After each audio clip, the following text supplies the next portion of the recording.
Hello, this is Paul Chek. Welcome back to my video blogs. Today I thought I would share a fun and interesting one with you.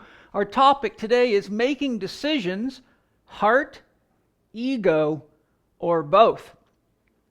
This blog was inspired by somebody that wrote in. I don't have their name, I'm sorry, but I'll read you what they wrote so that you understand the context from which I created the blog. Dear Paul Chek, I love your stuff. Yo-ho! Great spirit, right on.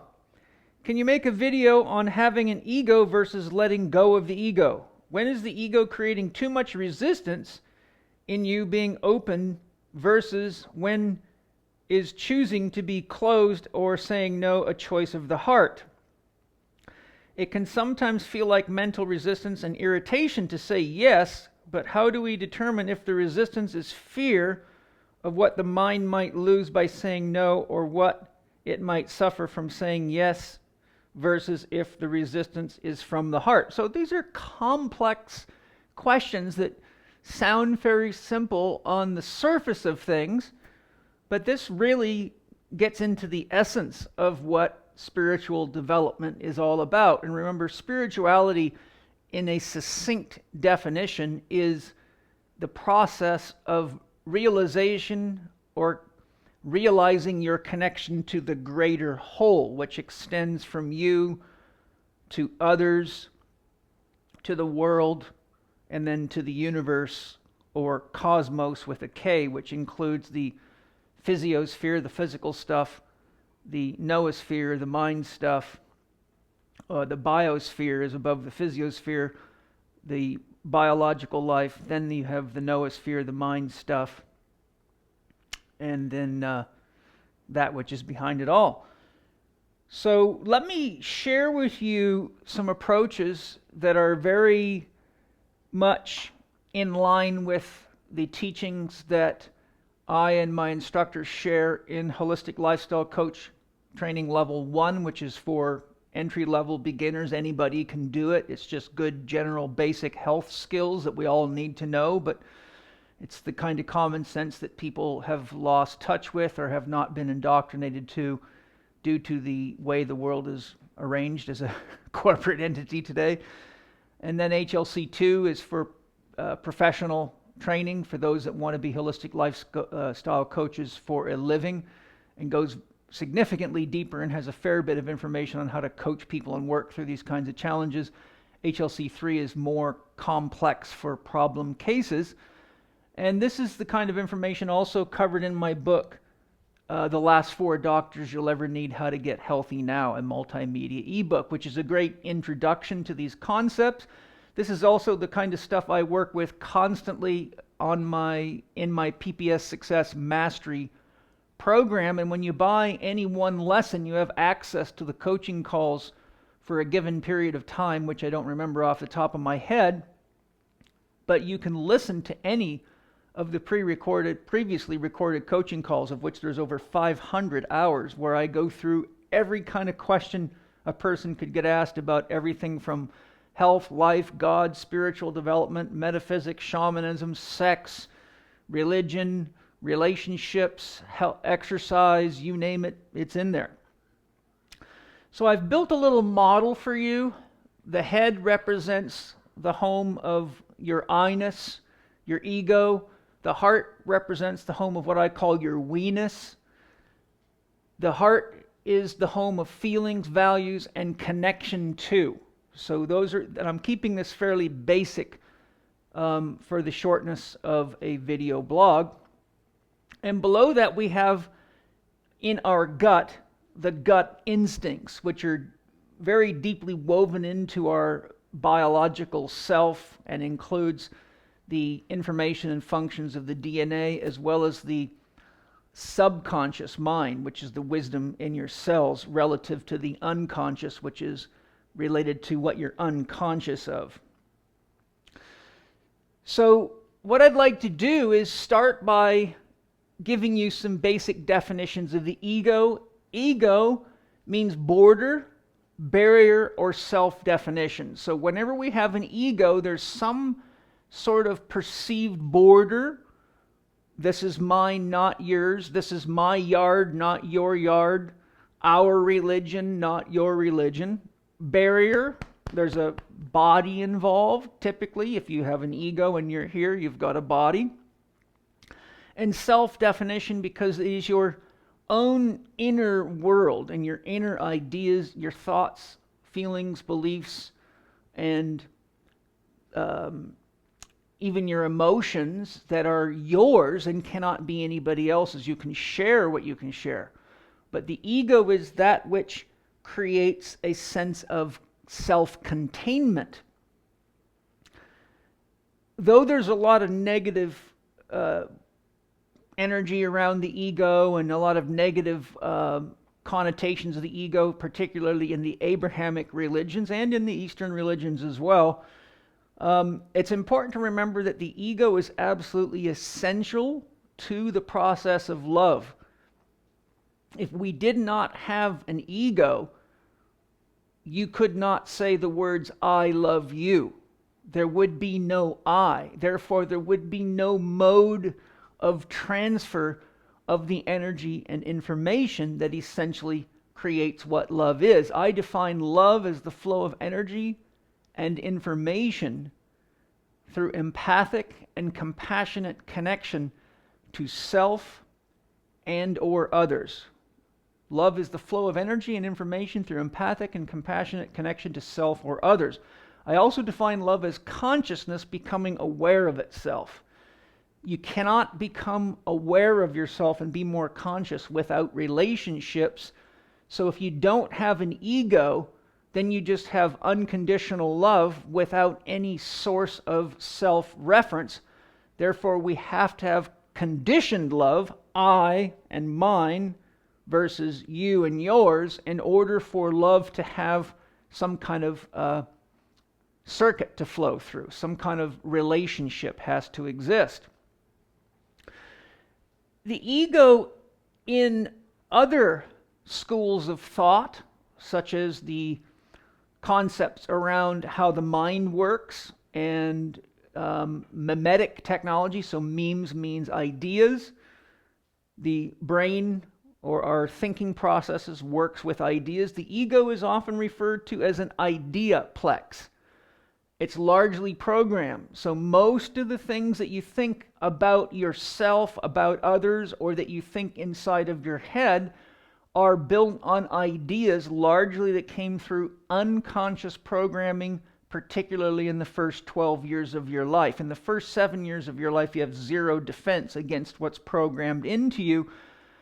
So your family, religious, and social environments really are almost like an injection that you get without any defense against it. And oftentimes we spend the rest of our lives trying to heal that initial injection. So the Ideaplex is largely programmed, and as I've said to many of my students and patients, if you were to have a computer program that would allow you to download every belief or idea in your head into a computer, and then you were able to run a filtration system to identify which of those thoughts or ideas were authentically of your own creation, you would probably find that more than 98% of all the ideas inside of you are the product of somebody else's transport or concept that came to you, be it mother, father, brother, sister, family members, friends, school teachers, influences, television, books, etc. So most of us are unaware that who we think we are is really a collection of the people that have influenced us for better or worse.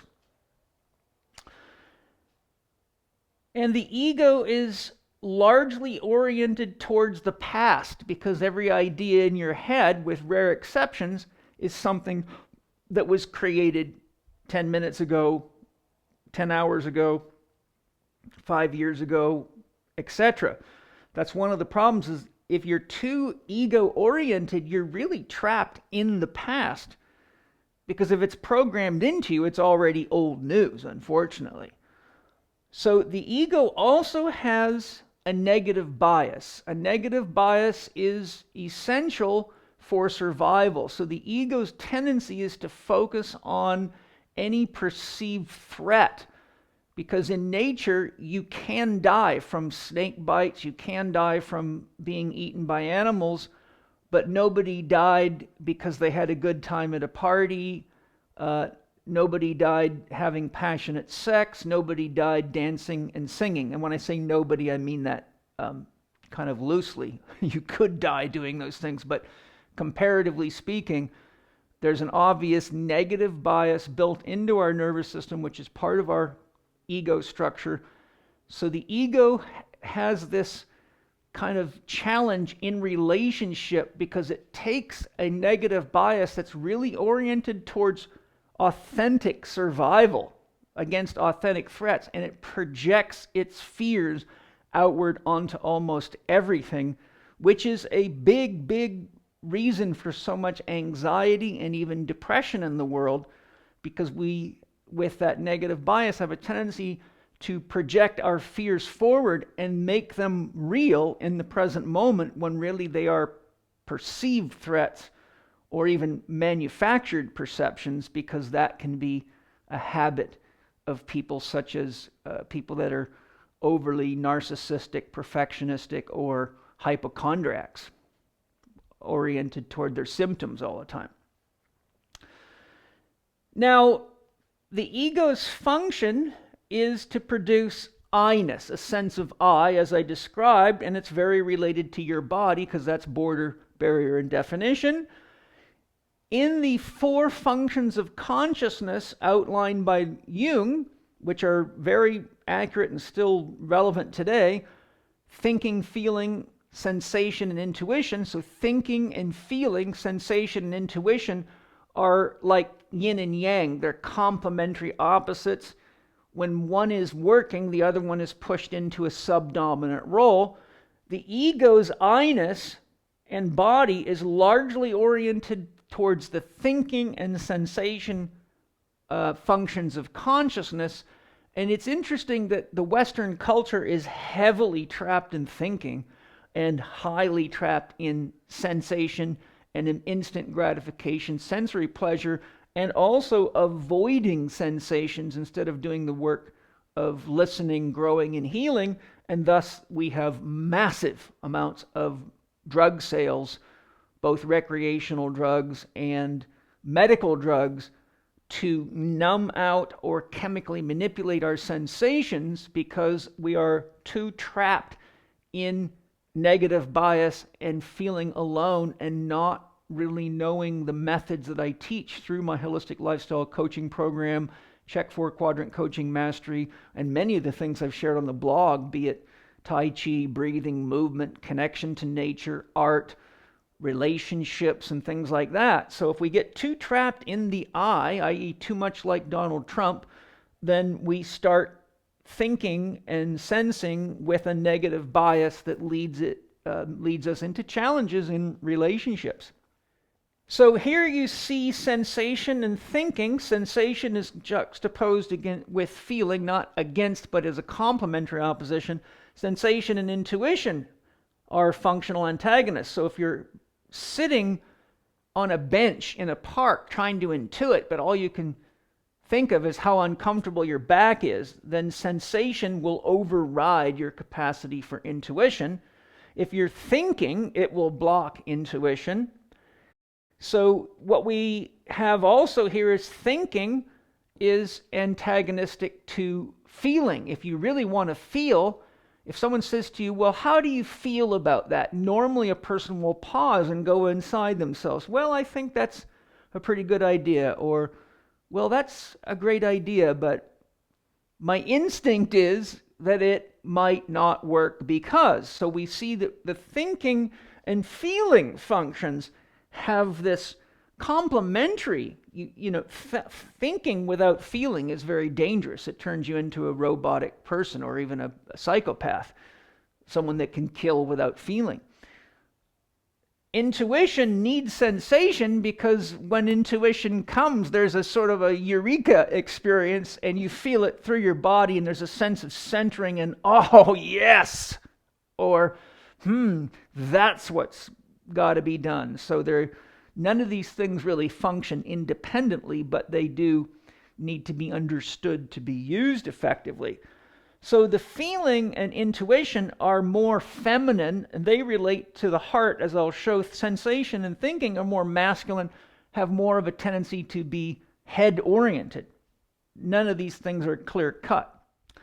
When it comes to the heart, we are at the home of we. The heart is all about connection. It's about feelings.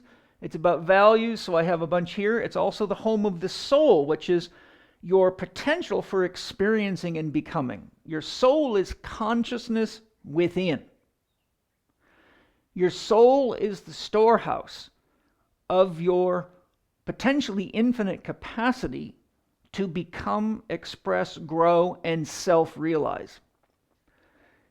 The heart is more oriented towards your feelings, obviously, and values, which are largely a source of emotions, although your body and your biochemistry can produce a significant amount of emotions, which is one of the reasons that having a healthy body or creating a healthy body is so important, because a lot of mental emotional diagnoses by doctors have to do with prescription drugs and things like that relate to emotions that cannot be effectively regulated. So if a body's unhealthy, out of balance, you're going to get a huge bunch of emotions, but they may not be really driven by values. Feelings relates to values and the consciousness qualities. Feelings isn't specifically emotions. If you step on a tack, you'll have emotions. But if somebody cuts you off in line, you will have a value trespass, which will then trigger an emotion because you will feel trespassed or disrespected. A lot of our challenges in relationship, as the kind of question was leading to, relates to the feelings and values connection with emotions. The heart is the home of connection, relating to we. So we relates to persons, places, or things. We can love our car. We can love our dog. We can love our home. We can love certain places, parks, beaches. We can even love, I'm at my office and I love my office. So there's a place that I love. So the heart can connect us to persons, places, or things. It is really the heart, in my system, is the home of intuition as well. Intuition is guidance from the whole. So for intuition to function, a person has to shut down thinking, has to be healthy enough and comfortable enough that sensations are not overwhelming them, and their feelings have to be stable enough that they're open to intuitive insights. And if the thinking function is afraid of what will be intuited, then the person lacks what I call spiritual courage, and they will block their own intuitions or deny them consciously or unconsciously, which usually leads to Groundhog Day performances in relationship to self or other, and can typically cause a spin down, and health starts to break down and all sorts of things. Before I get into the choices that I teach in my 4 Doctors ebook and the Chek HLC training, I want to point out that the question that was asked is about heart and about ego or head, but we cannot ignore the instincts, because the heart nor the head operates in absence of influence from instincts, although it is very important for me to share with you as a therapist who's worked with countless numbers of people with problems of all types, that one of the big things we face today is a suppression of our natural instincts due to the pace we're living, due to the way we're living, due to disconnection from the earth, due to being way trapped in the information world. For example, when you're talking to someone on Facebook or text messages or writing emails to them, it's very easy to say things that are very inflammatory that most people would never say face to face, because their instincts would tell them that it's dangerous to behave that way because you could get hurt. So there's one simple example of how the environment we're in takes us away from our instincts. Another example is direction. It is our inner instinct, for example, to know which direction to go to find water. Developmental man would have had very good instincts for finding water, and I know that for a fact because I am someone who used to be a dowser on a drilling crew for water wells, and would douse wells accurately, and that is using my feeling capacity to sense the electromagnetic flow of energy beneath the surface of the earth. That would have been very natural for us. Today we have people that cannot find their way around anywhere unless they have an iPhone or some kind of a gadget. Very rarely do they know what direction north is, and these are all very important instincts. We also have huge problems with obesity, so we're losing our instincts for sensing what to eat and how much to eat. There's another example. We've got about 90, a report by Michael Mogadum, a master's in public health given on Don Bodenbach's radio show several years ago, said that only 8% of men and 3% of women worldwide do any regularly scheduled exercise on a daily basis, and that included walking a dog. So we can see that we've lost our instinct for movement. I didn't list that one down there. But when we're dealing with answering questions and how to manage ourselves in relationships and whether to listen to our head or our heart, we also have to be aware that to the degree that we don't consciously have connection to or conscious awareness of our instincts, our head and our heart are also dangerously misled, because most of you are probably unaware, but the solar plexus has been shown to found to have as many neurons as the brain and spinal cord combined, according to some researchers. So it's a massive collection of neurons that basically guides and directs your digestive eliminative process, and all your organs are connected to feelings. If you study Chinese medicine, they're connected to key feelings such as anger, the liver. The negative emotions for the liver is anger, anxiety, and many others. So some of the instincts that have to be healthy in us, the instinct for sleep, the instinct for hunger and thirst, the instinct for warmth, the instinct for shelter, the instinct for creativity, and the instinct for direction, and the instinct for sex, which is tied to the instinct for love or connection to others. So now that we've looked at all that, we can say that we must be aware that in any relationship to person, place, or thing in the system that I've developed, we have three basic choice options.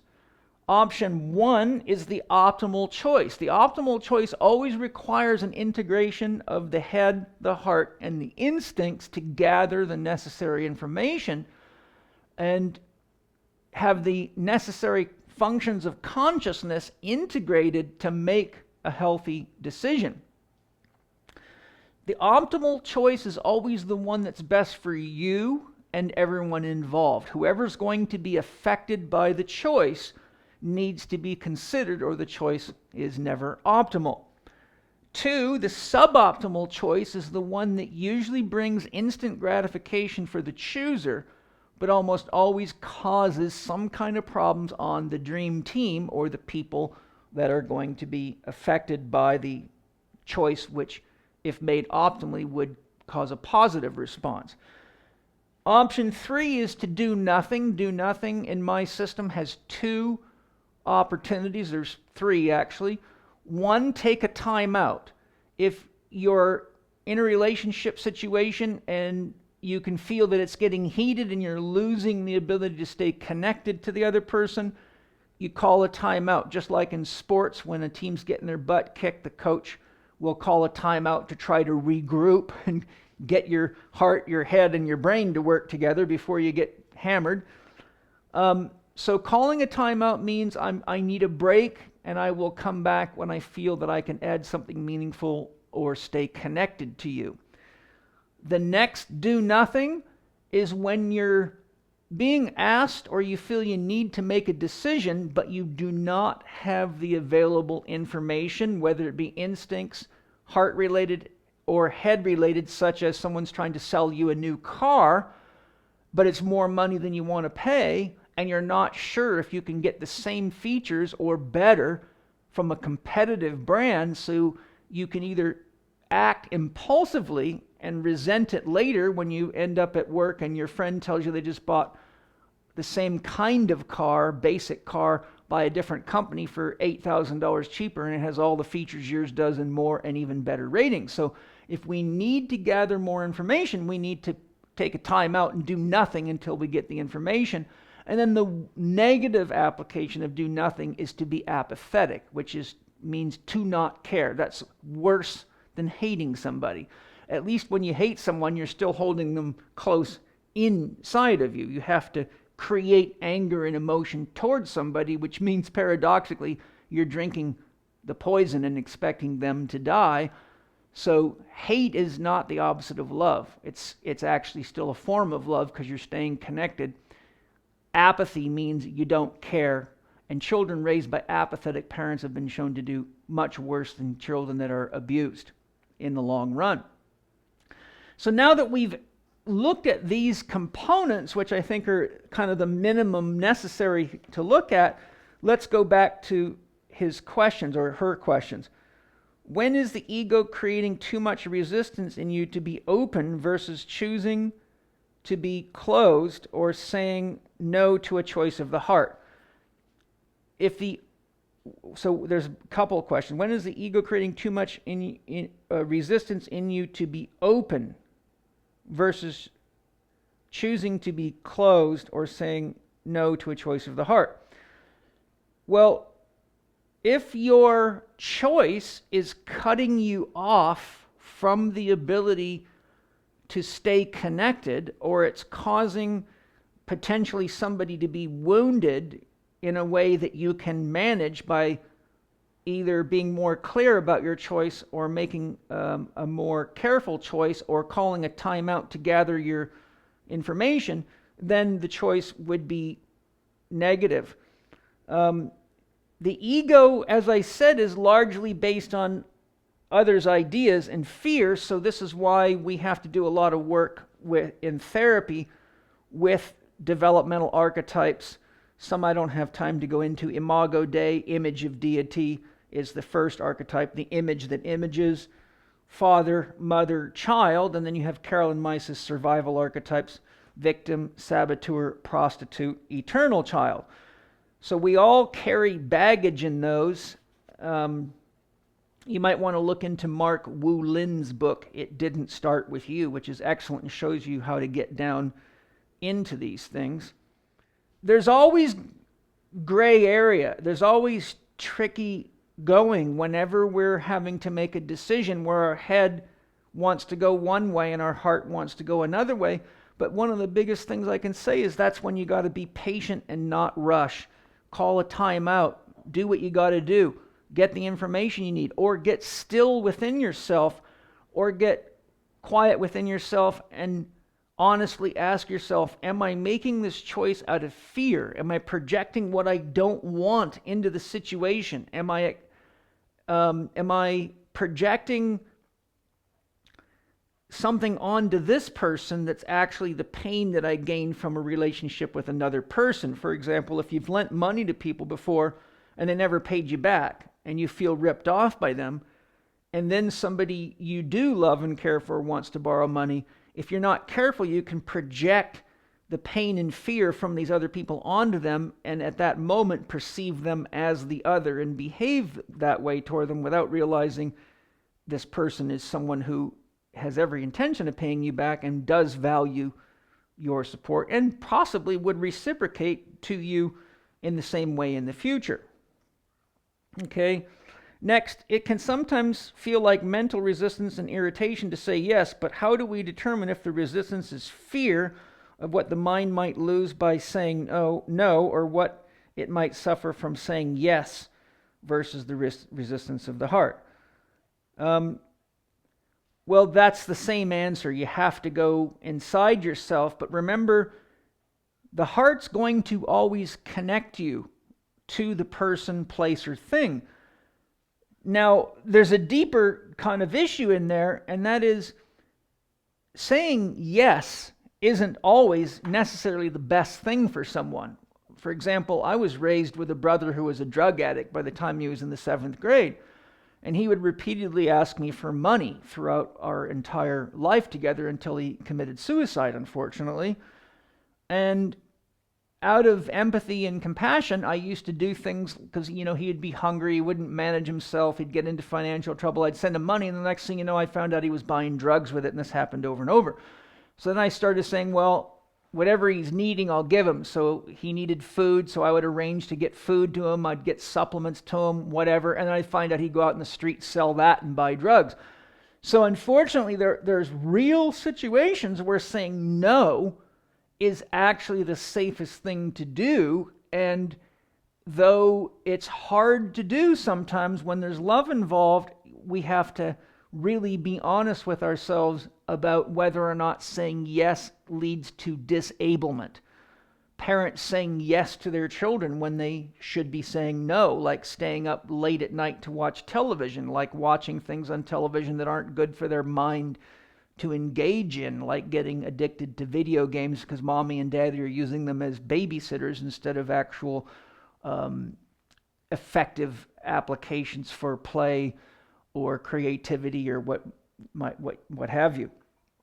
So these are deep issues. They take a lot of growth and development practice. Unfortunately, we've lost our cultural structure. We don't have many wise people in society. Our grandparents used to be the wise ones that did most of the guidance and answered most of these questions because most parents were too immature in their own development to answer these kinds of questions with any level of skill or authenticity because they didn't have the life experience to do it. But now, unfortunately, most of our grandparents are just older people chasing after more cars, vacations, another television, more drugs to get rid of their pain, ... And we don't really have much spiritual guidance within families anymore. And there's very few places we can go to get healthy, neutral guidance without some kind of heavy ethnocentric or egocentric religious-based ideology being put into the mix of it. So hopefully you can see that's one of the reasons I developed my holistic lifestyle coaching program, to give people a religion-neutral chance to experience what are the functions of consciousness, what is love about, what is the mind about, what is the heart about, how does the instincts work, what is the importance of a dream, why do we have to have 4 doctors to be healthy, and these kinds of essential things that are not based on a religious bias, but they're really based on metaphysical truths, biophysical truths, and physical truths, and the principles of logic and rationale, as well as unrational realities such as emotions and feelings and creativity. So hopefully that gives you a little insight today into the issues of the head and the heart, which we have added the instincts to. And I look forward to sharing more with you next time I do a blog, and love to have you come to the Chek Institute and have a look at all the amazing offerings we have for you there. Look forward to seeing you along the way. Thanks for joining me today. I'm Paul Chek.